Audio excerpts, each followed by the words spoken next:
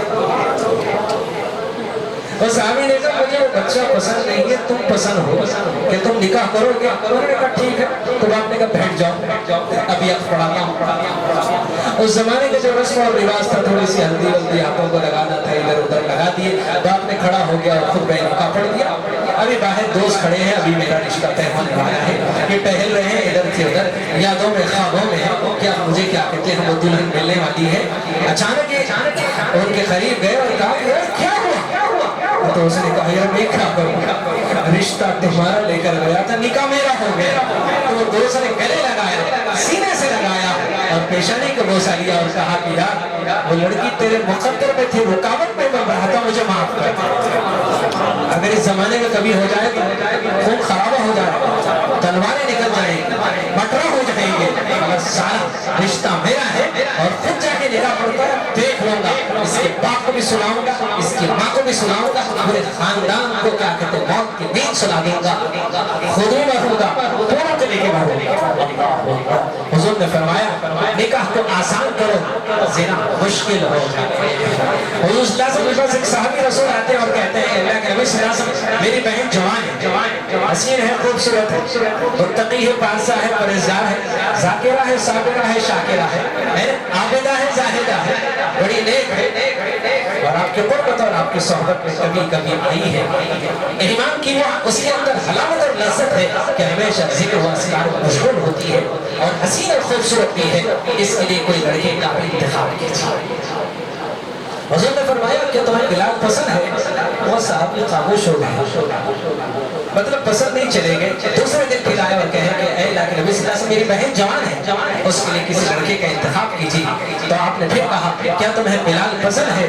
وہ صحابی خاموش ہو گئے، کیونکہ بلال کالے ہیں، کروٹے ہیں، حبشی ہیں، غلام ہیں، ان کا کوئی حسب نسب نہیں ملا کہ کہاں سے آئے، کون ہے، کہاں سے آئے ہیں۔ پھر واپس چلے گئے، تیسرے دن پھر آئے اور کہنے لگے کہ اللہ کے نبی صلی اللہ علیہ وسلم میری بہن جوان ہے، اس کے لیے کوئی لڑکے کا انتخاب کیجیے۔ آپ صلی اللہ علیہ وسلم نے فرمایا کیا تمہیں جنتی پسند ہے؟ اتنا کہنا تھا صحابی مشکل گئے، اللہ کے نبی صلی اللہ علیہ وسلم بالکل جنتی پسند ہے۔ حضور نے فرمایا تمہارے بہن کے شوہر کی جنتی ہونے کی بشارت سن لو، اللہ کا نبی دے رہا ہے، بلال جنتی ہے۔ اتنا کہنا تھا، وہ صحابی بلال کا ہاتھ تھامے اپنے گھر لے گئے، اپنی بہن کا ہاتھ ان کے ہاتھ میں دیا اور خود میں نکاح پڑھا دیا اور دونوں کو اپنے گھر سے رخصت کر دیے۔ شادیاں اس طریقے سے ہوا کرتی تھی اور ہمارا حال یہ ہے خوبصورت ہو، بیٹا مکوڑے کے ویسا کالا کلوٹا ہے اور پیڑے کے ویسے کیا کہتے ہیں بہو ٹھوٹتے ہوئے کیا کہتے ہیں نکلتی ہے۔ میں نے کبھی ایسا لگتا ہے کہ دودھ کے لڈو کے اوپر مکوڑا بیٹھا ہوا ہے، خود بھی کبھی آئینے میں دیکھتی نہیں، حسین ہونا، خوبصورت ہونا، چاند پہ جسے دیکھ کے شرم آ جانا ہے، اس کے ایسے ہونا، فلاں ہونا، فلاں ہونا، اللہ اکبر، اللہ حضور نے فرمایا جب تم لڑکیوں کی تلاش کرو تو حسن کو دیکھتے ہو، خاندان کو دیکھتے ہو، دولت کو دیکھتے ہو، چوتھی چیز دین کے دیکھتے ہو۔ اللہ کا نبی تمہیں مشورہ دیتا ہے صلی اللہ علیہ وسلم، تم حسن کو مت دیکھو، خاندان کو مت دیکھو، دولت کو مت دیکھو، یہ تینوں چیزیں ختم ہونے والی ہے۔ اگر دیکھنا ہی ہو، اگر مشورہ ہی اگر تم مجھ سے چاہتے ہو، میرا مشورہ یہ ہے دین دے کر رشتہ طے کرو۔ دین کے اندر زندگی چھپی ہے، اسی زندگی کے اندر سکون چھپا ہے، اسی سکون کے ساتھ تمہیں جنت جانے والی ہے۔ تو بہت ساری ایسی باتیں ہیں جو آپ کے سامنے وقت موقع بموقع کیا کہتے ہیں آپ کے سماعتوں کے حوالے ہوتے رہیں گے۔ بہرحال کہیں کچھ اور بولنا چاہ رہا تھا، باتیں کہیں اور چلے گئی، انشاءاللہ ابھی مزید تفصیلات آپ کے سامنے ہوگی، کیونکہ آج میں نے یہ نیت کی تھی کہ آپ کے سامنے انشاءاللہ ذکر زیادہ ہوگا، لیکن 10:30 تو بج گئے ہیں۔ تو بیت کی خواہش میں پچھلے ہفتے بھی مایوس چلے گئے، اب کے ہفتے ان کو مایوس نہیں کرنا ہے، لہٰذا صفحے بنا کر بیٹھ جاؤ اور کیا کہتے ہیں انشاءاللہ بیت ہو جائے گی، اس کے بعد انشاءاللہ تعالیٰ ذکر ہوگا۔